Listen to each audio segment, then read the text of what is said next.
This is Christina Barr, and you're watching Black Tea News.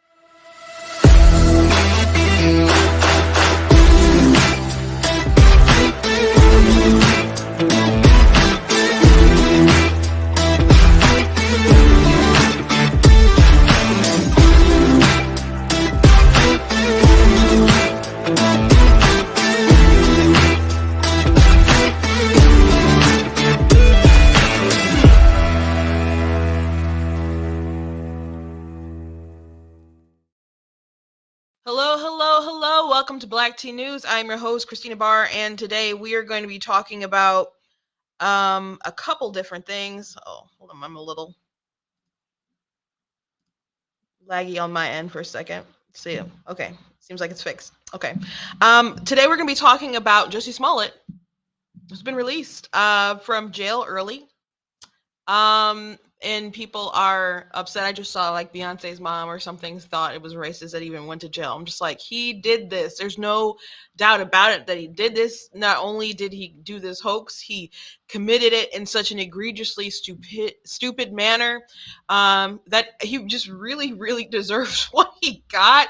It was meant to not only get publicity from him, but how the media and politicians also upheld the story and latched onto it, even though it didn't make any sense, was used to incite the country and continue pushing racial divisions. And if anyone is still pushing this, they're not in, and they believe it, they're not in their right mind. They're just not in their right mind. And it's just, privileged to such a high degree, and they want to act like the worst thing you can be in America is a black man. But just being a rich celebrity who are friends with people like the Obamas can really, really pay off. So we're going to talk about Jussie Smollett, and I don't know how much people can talk about this, but it just keeps, there's all these twists and turns involving this crazy story. So we're going to be talking about that. Also, there's a pretty interesting story popped up in regards to the SCOTUS pick from the president, because he vowed to pick a black woman, and he did, and everyone's like, "Oh yeah, that's cool and that's great, and history, blah blah blah." And I'm like, "You should pick best person for the job, whatever." Republicans are like, "This person is still too radical." And I told you guys, hey, she's just replacing Breyer, so I don't think Republicans are going to put up much of a fight in regards to this, especially as we're coming up with the midterms on it.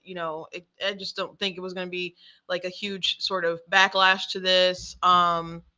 And they've already confirmed her before, like through the Senate, so I just didn't expect much backlash. But Republicans have done some digging, and so there's some weird things, opinions about sexual predators and child pornography in her record that I would just wanted to draw some attention to. And so it was in Senator Hawley's Twitter thread the other night, and so people started picking up stories on his Twitter thread, and now it looks like the mainstream media is highlighting how Republicans are pouncing upon her record, which of course people would look at your record when you go through that sort of confirmation hearing. So maybe I was wrong. Maybe they are going to go for the fight of their life regarding this, because I don't, out of all the things that you can have an opinion on, being lenient toward child pornographers and sexual predators and wanting their sentences or them not to go on like sex offenders lists and stuff, that is that's quite an opinion. That's quite a road to go down. So I think that could bump her into some trouble. But still, even so, they just need the 50 votes, and they have 50 Dems, and then you have Kamala who can break the tie. But I still don't know if Collins and Murkowski will, for example, cross over and vote for her. So if they do, then there's not much you can do. And if McConnell has like everybody like lock arms and like, no, we're not voting for her over this, then maybe they will have an opportunity to maybe persuade someone like Manchin to say, dude, look at her record. But they would, like I said, the only way they could derail someone with the SCOTUS pick is if they were just really, really, really radical, and they're leftist. But this is a this is spicy. This is spicy. And this on top of the Democrats' reaction to the don't say gay bill, which of course is just a parental rights and education bill that's just trying to protect kids from indoctrination about sexual orientation and other stuff in like grade school. As more people begin to just read the bill and actually know what it's about versus what they've been told and see the backlash with the Democrats. And if Republicans start picking up bills like that nationwide, the Democrats are going to have some really, really sticky things to fight and defend in election season. So I don't know. She may have to, if they can put enough pressure with this particular situation, maybe she'll drop out. Maybe she'll withdraw her name from nomination, and that would be something for Biden to select a black woman to meet his promise to appoint a black woman, and then something like this to derail her to either she doesn't get passed through, which the media would still spin in a oh Republicans are bad racist kind of way, or if there's just so much bad press and pressure that she ends up withdrawing her name. So that'll be interesting. I also want to talk about this TikTok video, which some of you saw like a piece of it, probably if you're following my social media today.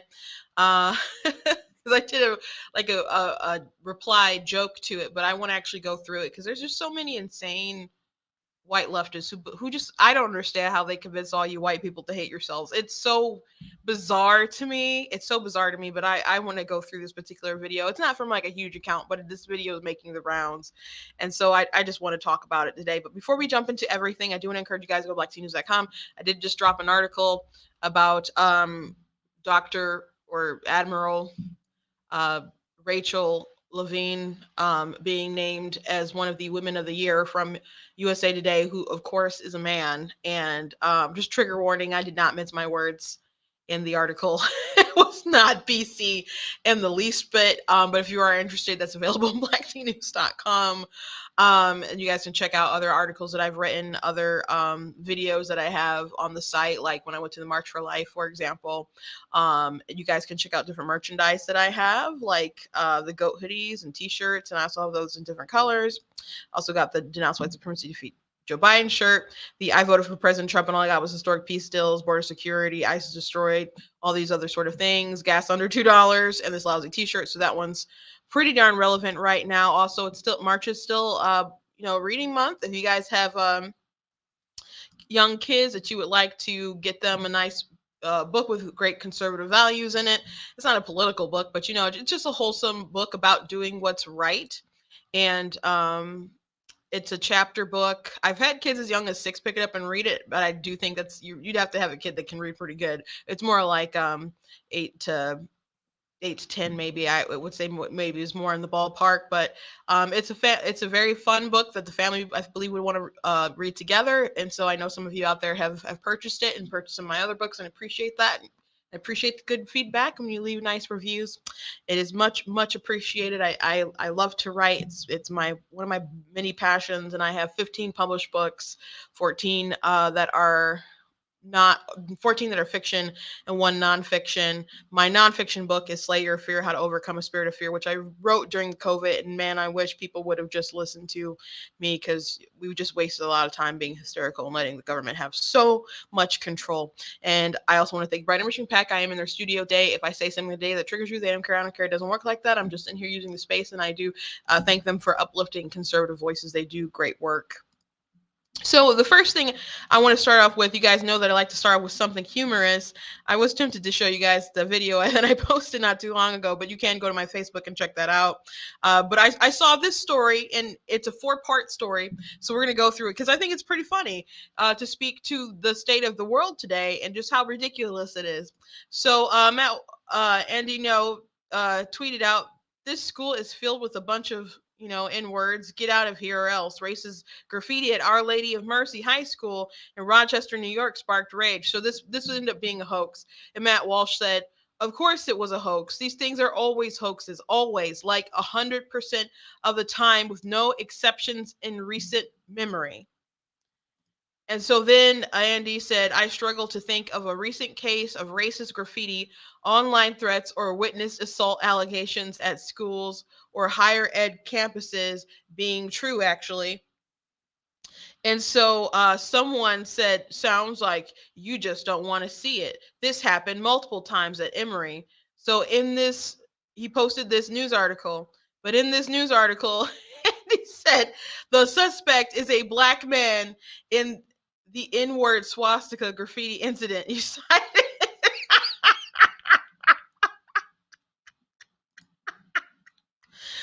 So people don't even have the decency to look through their own links when they're trying to dunk on you and get the evidence. That is hysterical. That is absolutely hilarious. So I thought it was funny, and there are a lot of hoaxes that are just so prevalent today, because there is a high demand for racism, but there's a short supply. So people want to make it up because they feel that I don't know, they want attention, they want to incite racial tensions, they want to be a victim, or they feel that it's justifiable to create these hate hoaxes because they feel that it's the narrative is true, at least. So even though they may be faking it, it speaks to something that feels real. And that's why so many people were willing to jump onto this Jussie Smollett thing. I watched a clip from I think this was sometime that Andy Noah was on and I think that's how you say his last name. I'm not 100%, but he was on Dr. Phil's show with Ben Shapiro, I think, some time ago, and Sally Cohn was also on there, and they were talking about the Jussie Smollett case and like why does this sort of thing happen. And so Sally was like, did mention, she's like, well, there are situations where there's racial things in America in these hoaxes and stuff like that. And I can't remember specifically what she said because I did tweet under that video post because Ben Shapiro retweeted yesterday, but Sally was just kind of making the case that these things do happen. And then I just posted a picture of Sally doing the hands up, don't shoot, which she did, on air with other anchors, which ended up not being true. So, which also helped to inflame racial tensions. So, yes, there's a lot of hoaxes going on, and though Sally, I don't think, meant to necessarily push a racial sort of hoax and continue to fan those flames, she was a spreader of misinformation that caused a lot of harm. So these white knight saviors, they just keep doing harm, and they keep emboldening these hoaxers who are usually a minority person trying to, I don't know, stoke fears, get attention, whatnot, or speaking to a broader sort of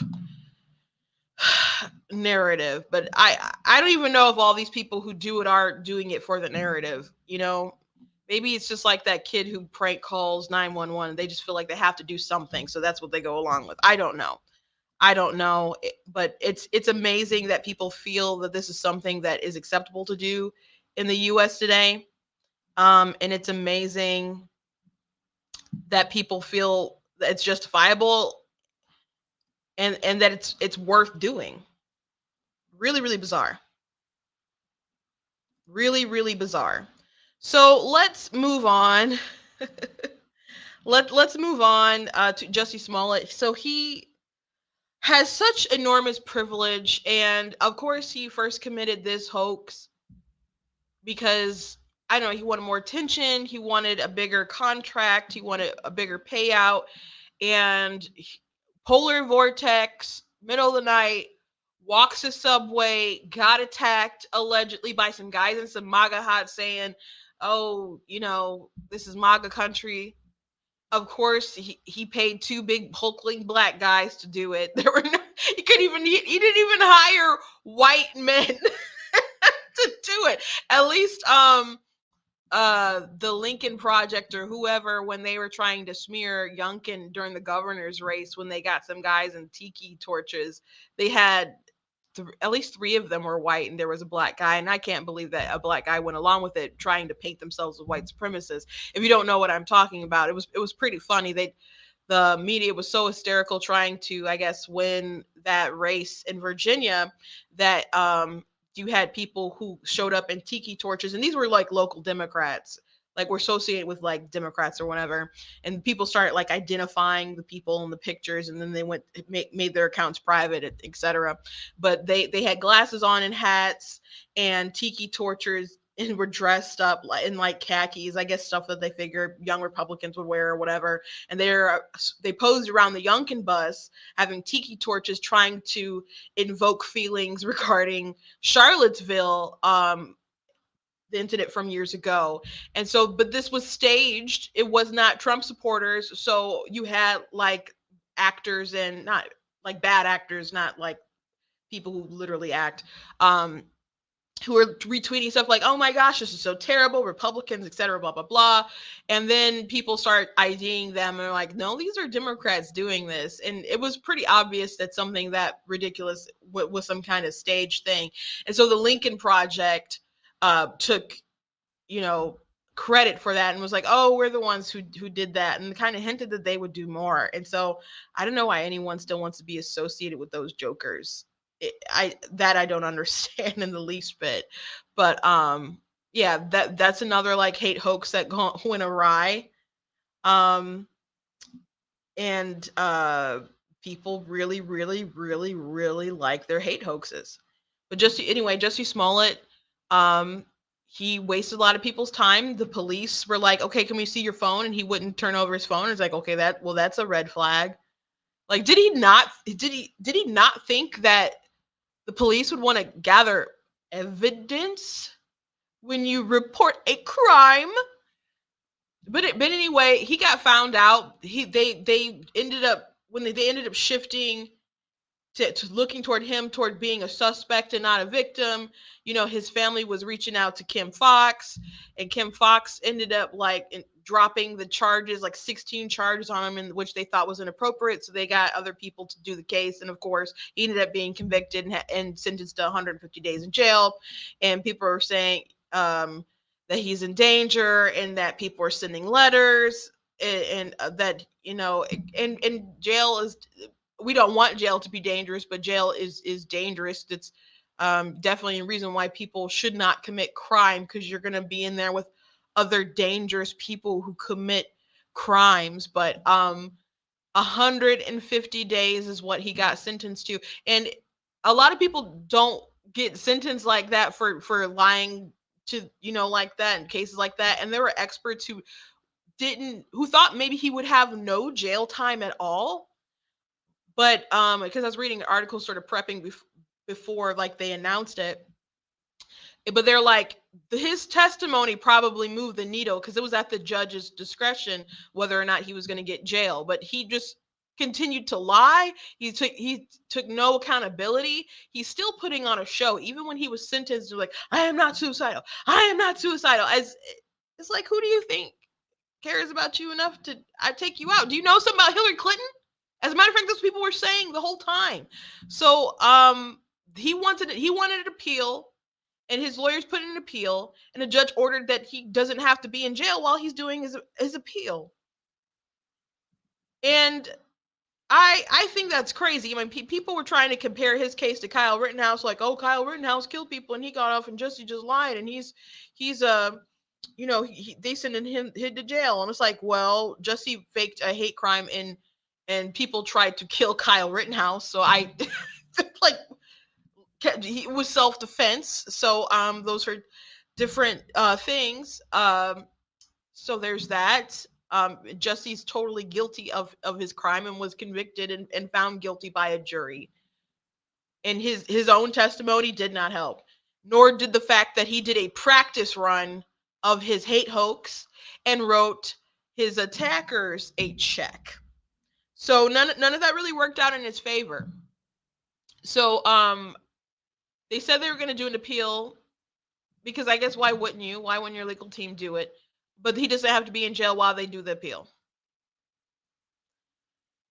You know, after doing something so heinous, so crazy, so absolutely bonkers, off the wall, insane, like the judge was like, "Your name is synonymous with being a liar. Like, what can I do that's worse than what you've done to yourself?" He still gave him the jail time, which he rightfully deserved. But he's like, "You're a joke now. And the least he could have done was try to have just a little bit of humility and be like, yeah, I did this because of, and maybe even explain why. Like maybe I the why, the real life why is would probably be more interesting than what's actually happening. And maybe it was just for Empire, or maybe he could even, maybe he could make up some kind of broader stupid narrative about you, the it, I was trying to draw attention to what was going on in America, what could actually be happening with the black, instead of just faking it and pretending like he was actually a victim. And he was like, I fought back, I fought back. And like fought, and in his story, by the way, he still was holding on to his Subway sandwich the whole time. I don't, we talking about a Subway sandwich. Subway is not the bee's knees, guys. Like maybe if it was like a Tubby's sandwich with with extra meat and extra sauce or something. Maybe it was like a Quiznos sub, or like a really good hoagie like from Philly or something. But you're talking about just a Subway. What was it, a $5 foot long? Like it's not worth it. Oh my gosh. So he's got a lot of friends in high places. Who knows if other people were involved and also making phone calls and other kind of stuff. But he's out right now, and people just look at this and say, "This is real privilege." And so, how can you not believe? Or people talk about racism, talking about institutional powers and stuff, and they act like only white people can have privilege or racism because they're the only ones who've had this institutional power. And Jussie acts like he's such a victim because he's a black man and because he's gay.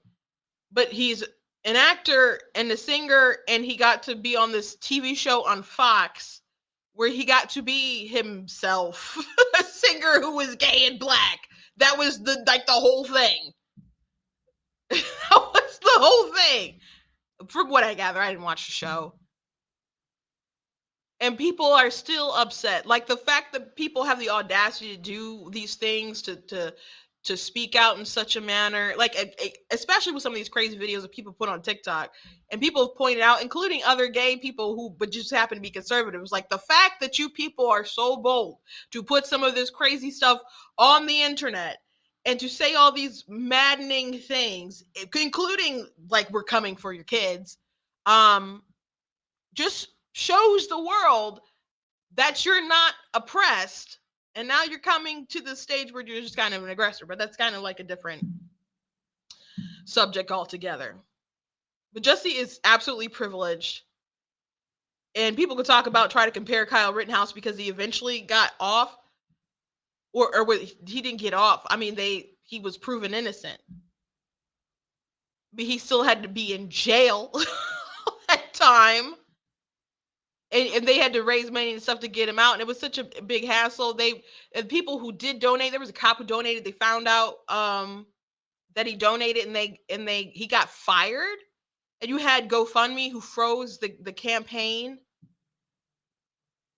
So if people want to compare those kinds of situations, he did it. He's guilty. He had 150 days. That's what his sentence is.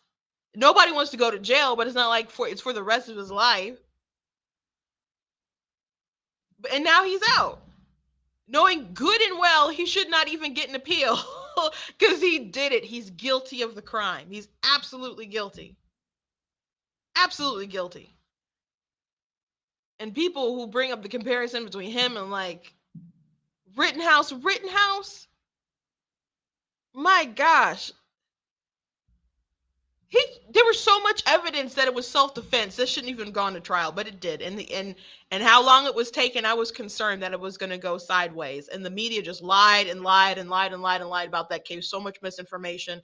It's ridiculous. And there's still people to this day who want to push misinformation because their narrative is more important than the truth. But Jussie, all he is lies. A bag of bones and lies. So shame on him, shame on our justice system. But I guess it's just where we are at right now. We'll keep looking at that story as it develops, man. That is just crazy. But since we're on the topic of crazy, I'll I was gonna go do the TikTok thing, but I'm gonna talk about Joe Biden's pick right now.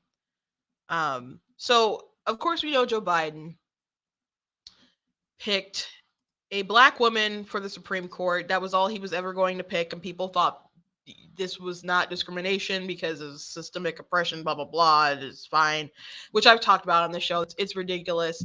You should absolutely pick the best person for the job. I'm not saying that obviously a black woman wouldn't be the best person for the job, but that you just shouldn't have that sort of qualifier there.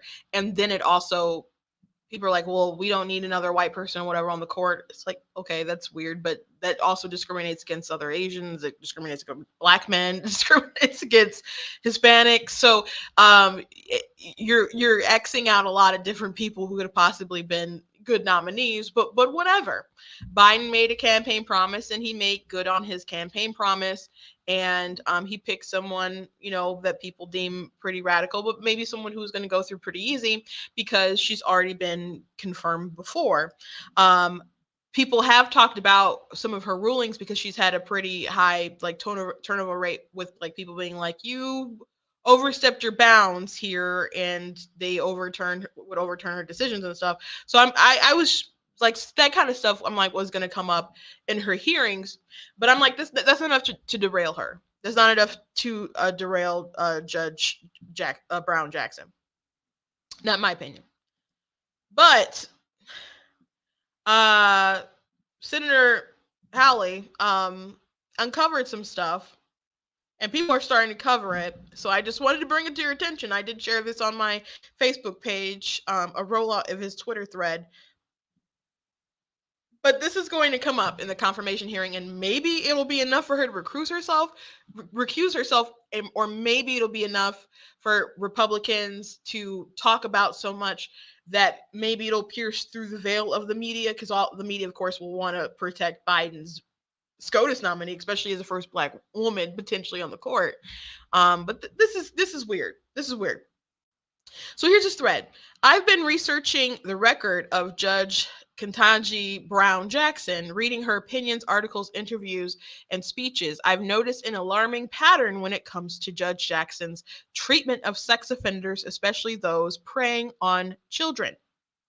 Judge Jackson has a pattern of letting child porn offenders off the hook for their appalling crimes, both as judge and as a policymaker. She's been advocating for it since law school. This goes beyond soft on crime. I'm concerned that this record that endangers our children. As far back as her time in law school, Judge Jackson has questioned making convicts register as sex offenders, saying it leads to stigmatization and ostracization. She suggested public policy is driven by climate of fear, hatred, and revenge against sex offenders. And then he has a little snippet from her article. In the current climate of fear, hatred, and revenge associated with the release of convicted sex criminals, court must be especially attentive to legislative enactments that use public health and safety rhetoric to justify procedures that are in essence punishment and detention.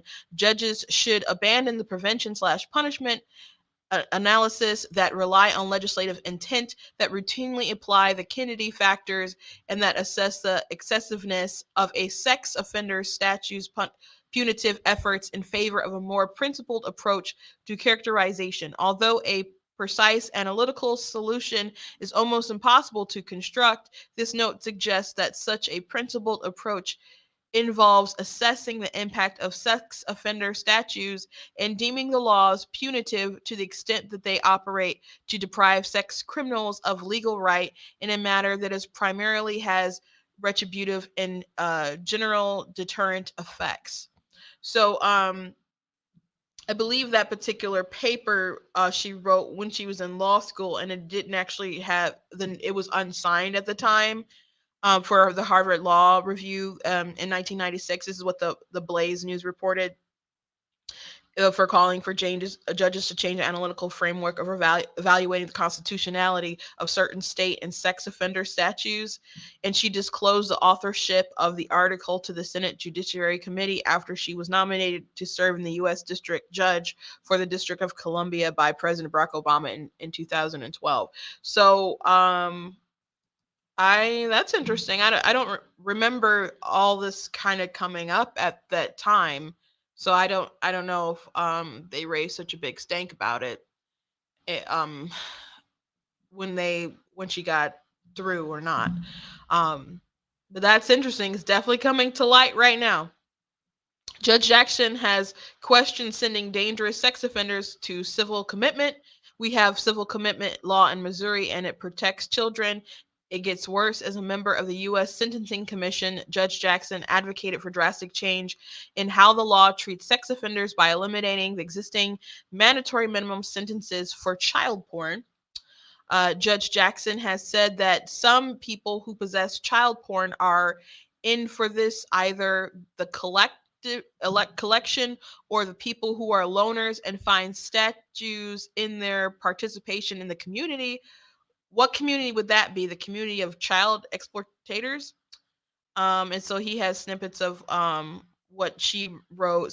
Sexually, it says sexually motivated to the people who are in this for either collection or the people who are loners to find statues in their participation in the community, but would be categorized as non-sexually motivated. How many are we talking about? And then he goes on to say Judge Jackson has opined that there may be a type of less serious child pornography offender whose motivation is not sexual but is a challenge or to use technology, a less serious child porn offender. And so he's snippets in his thread. If you want to go back and look at the thread that I posted on Facebook. I might have tweeted it out. I'll after I'm done, I'll make sure that I did tweet it out. In her time in the U.S. Sentencing Commission, Judge Jackson said she mistakenly assumed that child pornography offenders are pedophiles, and she wanted to understand this category of non-pedophiles who obtain child pornography. On the federal bench, Judge Jackson put her troubling views into action in every single child porn case for which we can find records. Judge Jackson deviated from federal sentencing guidelines in favor of child porn offenders. In the case of United States versus Hawkins, the sex offenders had multiple images of child porn. He was over 18. The sentencing guidelines called for the sentence of up to 10 years. Judge Jackson sentenced the perpetrator to only 3 months in prison. 3 months. In United States versus Stewart, the criminal possessed thousands of images of child porn and also hoped to travel across state lines to abuse a 9-year-old girl. The guidelines called for the sentence of 97 to 121 months. Judge Jackson sentenced the criminal to just 57 months. In United States versus Cooper, in which the criminal had more than 600 images and videos and posted many on a public blog, the guidelines called for a sentence of 151 to 188 months. Judge Jackson settled on 60 months, the lowest possible sentence allowed by law. In United States versus Chazin, the offender had 48 files of child porn, which he had assessed over a period of years. The guidelines recommended 78 to 97 months. Judge Jackson gave him 28. In United States versus Downs, the perp posted multiple images to an anonymous instant messaging app, including an image of a child under the age of 5. The guidelines recommended 70 to 87 months. Judge Jackson gave him the lowest sentence allowed by law, 60 months. In United States versus Sears, the sex offender distributed more than 102 child porn videos. He also sent lewd pictures of his own 10-year-old daughter. The guidelines recommended 97 to 121 months in prison. Judge Johnson gave him 71 months. His own daughter? That is weird. That's gross. This is a disturbing record for any judge, but especially one nominated to the highest court in the land. Protecting the most vulnerable shouldn't be up for debate. Sending child predators to jail shouldn't be controversial. So far, the Sentencing Commission has refused to turn over all of Judge Jackson's records from her time there. In light of what we have learned, this stonewalling must end. We must get access to all relevant records. Yeah.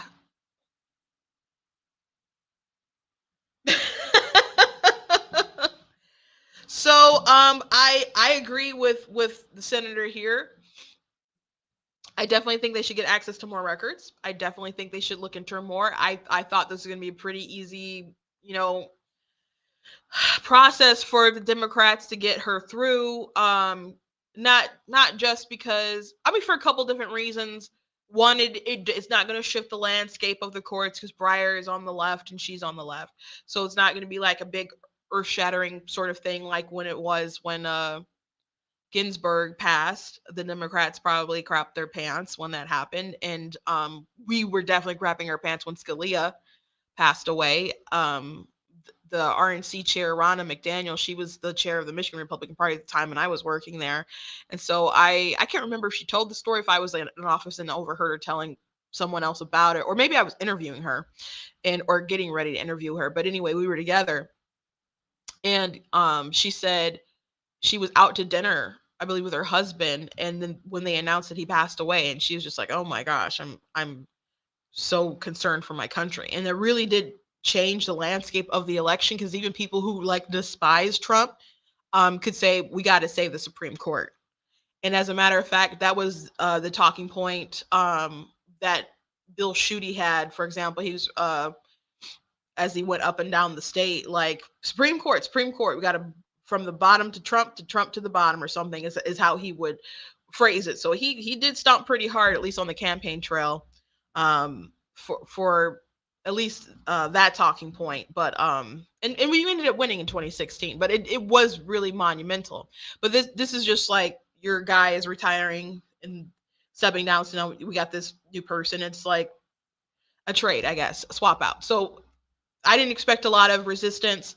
Um, and I, especially if, unless there was something really, really bad, because she's already been confirmed through the Senate before, by bipartisan fashion. I think Lindsey Graham, who has voted for her before, if I'm not mistaken, is like, nah, I'm not gonna. It seems like he's queuing, he's not gonna do it again.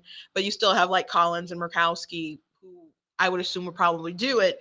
But if this is what's in the forefront, that I think that could change that. But even still, you all the Democrats can still vote together and block to get her through. But if this is the thing that becomes like the main focus, that's pretty harsh. That is pretty harsh for them, I think, to even swing that. So the only people who I would see probably buckling on that would be Cinema and Manchin, but and probably really just Manchin. Um, but those are the two who maybe be like, nah. But would they want to be the ones that would deny the first black woman on the court?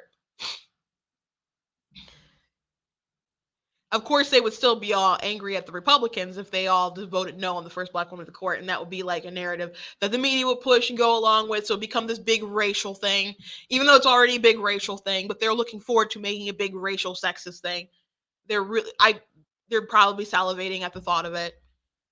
Um, but child pornography, this low sentencing stuff, if they get more records and there's more things that are along the lines of this pattern, and this is the talking point on top of all the other sort of talking points that are going around across the country, which versus like bad policy decisions that Democrats are just doubling down on. Maybe this could derail her. Maybe this could derail her, and the best thing, if this gets really, really talked about and this really becomes a problem, would be for her to recuse herself.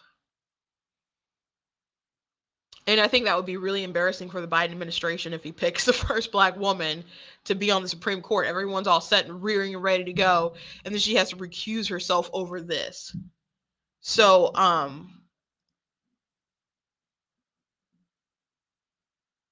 this is pretty amazing.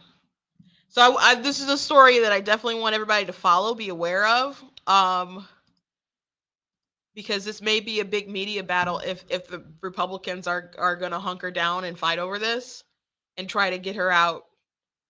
I did think that I was telling everybody this is going to be pretty like nonchalant, but um this is weird. This is weird. The consistent pattern and what she wrote in law school, it's weird. And I mean, maybe a lawyer could explain it in a different sort of way. Maybe I'll have to ask one of my judge friends and be like, or be like, is there a reasonable explanation to all of this? Because this is weird. This is a pretty big pattern. You're talking about going light on someone who sent his own kids porn. That's somebody to throw the book at. So we'll see what happens with the Democrats in the end, but they are bizarre and insane. Last thing I want to touch on today is this TikTok video, and some of you may have seen this already, or at least a piece of it, because I did do like a parody video with it, but I want to go through just how crazy it is. And this isn't like a huge creator, but it is making the rounds because it's just so crazy. And mostly I've seen it in my circle with like other like Black conservatives really kind of laughing at the absurdity of this. So I just wanted to share it with you guys. White people don't have culture or community. We have capitalism, and that's it. For us, culture is about paying for the DNA test and buying the clothes, buying the food. Okay, so first of all, capitalism, anyone can participate in capitalism. Capitalism is great. All these people say that as if capitalism isn't amazing, if capitalism isn't the reason why they can use their iPhones while they're making these TikToks and getting like little, whatever, how much they're getting off the creator fund when people do clicks and comments and stuff. So capitalism is an amazing thing, and they would not want to be in a country where that isn't the driving force. Now maybe they want to be in a place where they have like in a Scandinavian country where they still have a lot of socialized sort of programs, but they still have like a capitalist sort of system. So they say that as if it's terrible. And white people do have culture. I've said this before. So Pew Research did a study about different races and how they see it being essential to their identity or part of their identity. And so Black people have the highest percentage, like 85% of Black people saw being Black as part of their identity, like maybe not central to it, but it was part of their identity. White people was like 15%. So as people try to have this collective like white people identity, that is not, maybe that's how people will make jokes or whatever.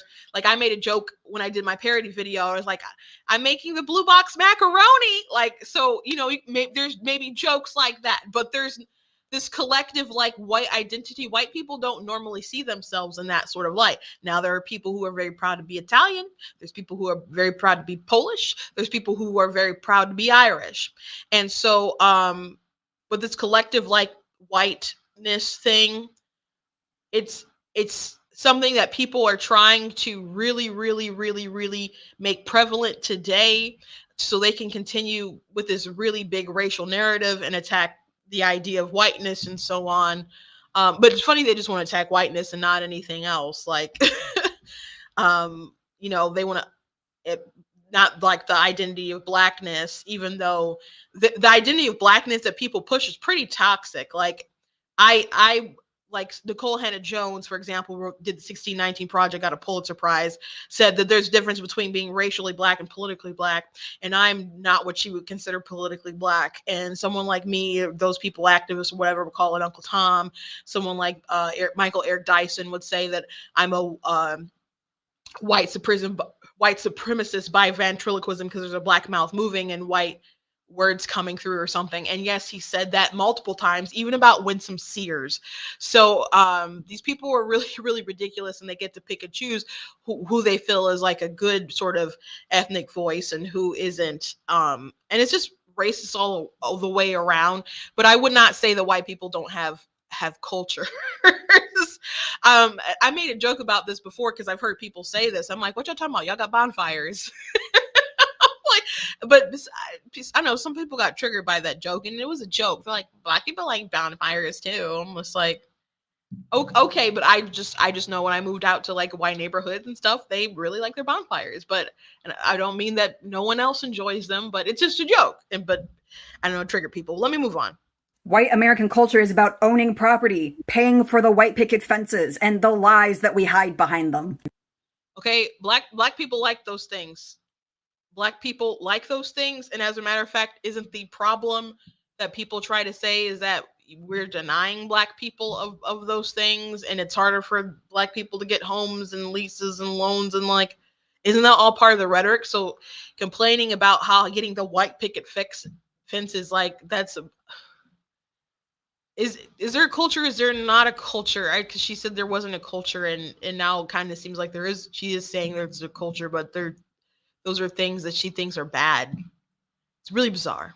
We don't have multi-generational households. We have nuclear families. And the reason Is there a problem with nuclear families? I know Black Lives Matter think there's a problem with nuclear families, um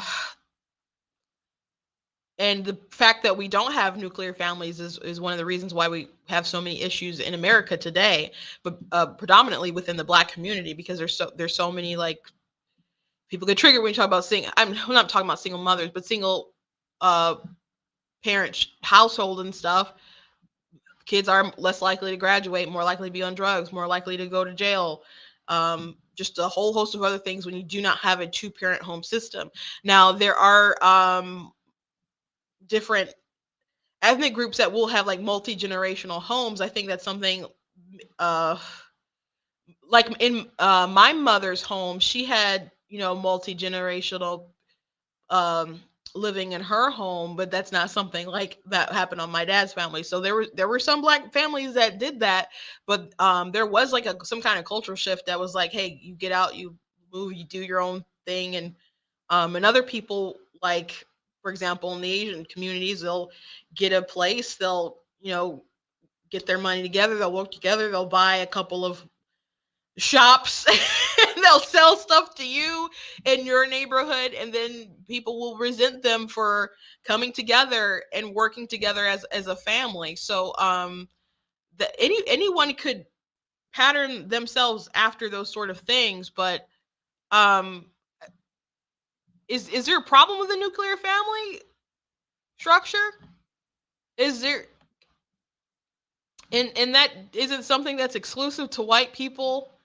And so I don't even know where she's going with this. It's just like a hodgepodge of complaints. we do that is because secretly most of us can't stand each other. We smile, we keep up appearances, we go to the family gatherings, but we don't talk about the real history of our families. We don't ask the dark questions because So that's the interesting sort of thing that people keep bringing up, like on the app or whatever, whether it's white allies like her, or I don't know, black activists that are trying to make an uproar and trigger white people, and also getting like white people to apologize. Like, you need to confront your family, like you may have family, like a grandfather or something, that participated in a lynching or something, and it's like, that is like an intense thing to ask over a box of Kraft mac and cheese. But why are so many people, like, if you did terrible things, like, everyone has family, I think, that has done good things in their past and have done terrible things that you may find interesting. They'll be like, oh my gosh, I can't believe they did that. And that's not even just like far away in the past. There's like recent people in your life that are doing terrible things that you would probably not want to bring up over dinner. So I don't understand this focus that people have for like things that people did 30, 40, 50 years ago, or hundreds, maybe 100 years ago. And in the case where like, oh, what if this person did this in the era of like the Civil War, and they were fought in the South and whatnot? It's like, well, that's something that someone else did, but that has no bearing on whether or not you today are going to make good choices to be a good person right now. Like, can't you just enjoy your meal and then go watch TV together? Like, I don't understand where is this pursuit. We don't have a pursuit of happiness today. We just have a pursuit of bitterness. It's just it's a constant pursuit. Like we earlier today, we analyzed hate crimes where people are making up crap just to continue on this rouge of deception of America just still being this constantly racist, terrible, awful place. And I'm not saying there's not terrible, racist, awful people in this nation, but Obama once said racism is America's DNA, but yet we still have to make up stuff like Jussie Smollett to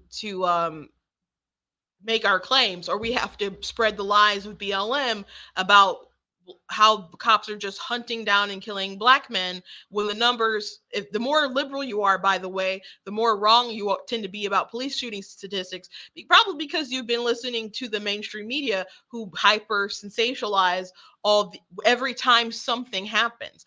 The Michaela Bryant shooting that happened,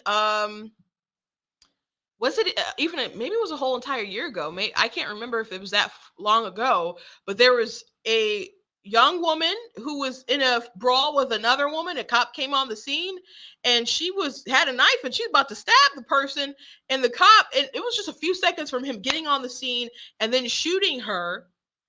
But people are like, oh, he should have used a taser. It's like, a taser to do what? At that distance? With that, it wouldn't have had the accuracy, maybe wouldn't have stopped it. Like, he saved the other woman's life. She could have not chosen to stab that individual. So anyway, he ended up shooting that young woman, and there was the media, how they had their headline and tweet about it was just about, like, cop who shot this teenage girl or young woman got off. And it's like, there's a lot of context that's in the article, granted, if you actually read the article, but people word their clickbait for certain reasons,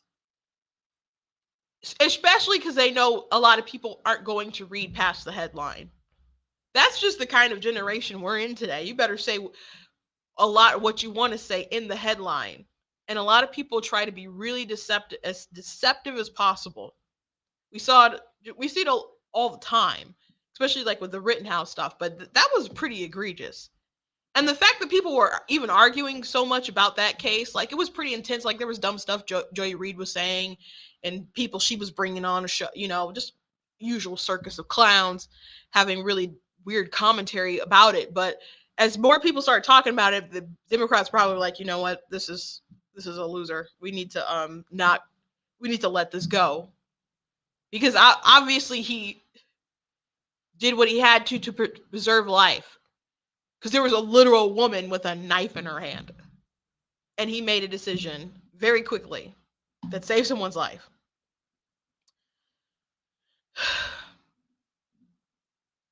But they're just so desperate to push constant bitterness. So my skit was, she was sitting at dinner and her mom was like, oh, what's wrong? And she's like, I'm sick of the lies, I'm sick of the deception. And her mom's like, oh, well, our family history, someone came from Ireland during the Civil War and they went to go fight in the Civil War for Lincoln and ended up dying and leaving their child in New York to fend for themselves, competing with low wages and being discriminated against. Because not the only people act like the only discrimination in the U.S. history were like black people or natives or Hispanics now or whatnot. That's not true.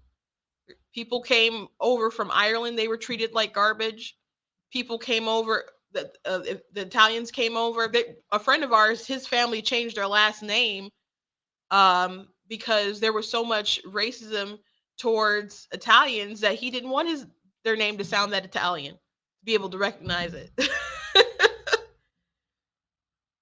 So the world is much bigger than your problems, but fortunately, I think we've moved past a lot of terrible things, but we are at the point now that people are trying to inject it straight into your veins. And I don't appreciate ladies like her. Now, if she wants to learn some interesting family history, that's fine, but she's like, we don't want to talk about it because there's so much dark stuff in it. Like, how do you know if you don't ask? And there's going to be some good stuff in there, but the bad stuff that you did not commit, you are not accountable for. Like Ben Affleck was on a show where they were looking through their family history, tracing their lineage and stuff. And so on the show, they had him like finding out that he had someone who was pretty heroic in his family history. But when there was like a big leak, I think it was a Sony leak or something like that, you ended up finding out that there was some kind of email hack or something, that Ben Affleck pressured them to take out information about finding out that he had like an ancestor that fought like in the Confederacy or something like that. And so they ended up taking it out because of Affleck. But after that came out, the show was like obviously deemed as a bit inauthentic, and then that ended up getting like the show got canned and stuff. But why should I understand having mixed feelings about that? But Ben Affleck isn't responsible for what his ancestor chose to do at the time in history. It's so silly. Ben can choose to be a better man today. And that's a hope that a lot of people had after coming out so much of that darkness in our history. People who went through slavery, they're like, you know what? We want to build a better world. And there's so many people that are just like, nah, we think our world is trash. It's like, but that's not what they thought. They just were trying to build a better world. But we're not pursuing happiness today. We're pursuing bitterness, and it's really really egregious. And it's really disgusting, and frankly, it's really annoying. It's really annoying from my end. And another thing, before I continue playing her video, there's so many people today that are into so many like inhumane, awful things, but they judge history so harshly. Like people want to judge people for racism in the past, but like and talk about institutional racism, slaves built America, etc. And it's like, well, what about something like Planned Parenthood, where the founder of that was a eugenicist who wanted to limit the population of minorities, of the poor, of people that deemed feeble-minded, stupid, or whatever. That was the goal, to limit the population of those people. And Planned Parenthood eventually like denounced Margaret Sanger because there was so much like bad blood or heat on her name. But the person who took over Planned Parenthood from Margaret Sanger was also a eugenicist, and he liked abortion a heck of a lot more than she did. She was big on like birth control and stuff, but I don't think Margaret, and she acknowledged abortion was killing like children, but she wasn't as into it as Alan Guttmacher. So that's the legacy of that place, and they put it in inner cities. I and black people are disproportionately killed in these abortion clinics. And then you got Biden, people like Biden, like, well, we need to keep this because of women of color need to have abortions. And I'm like, do they, sir? Do they, sir? Why are you singling us out, sir? And I'm not saying that Joe Biden is in on the great conspiracy to kill all the Negroes, but why would you say that? Why would you say that? They're so desperate to pander, they can say something that's absolutely terrible directed toward black people, but like, we're doing a good job because we're thinking about the black people and how they need to have access to keep killing themselves off. I had this abortion debate where I was watching a stream, and someone got on and who was pro-choice, and they're like, abortion, these pro-life people are racist because it's rooted in racism, because white people looked at their population numbers and realized if we keep having abortion, we're going to lower our population or whatever, and we won't be the majority anymore. And I always thought that is like the take that people are having nowadays. And he didn't even know who Margaret Sanger was and all this other racist history of Planned Parenthood, which I thought was interesting, especially since he wanted to go that route. But I'm just like, if these stupid, moronic, racist white folks in the past could be like, oh no, we're killing ourselves off, how come pro-choice people today can't be like, you know what? We keep supporting this institution that's disproportionately killing minorities.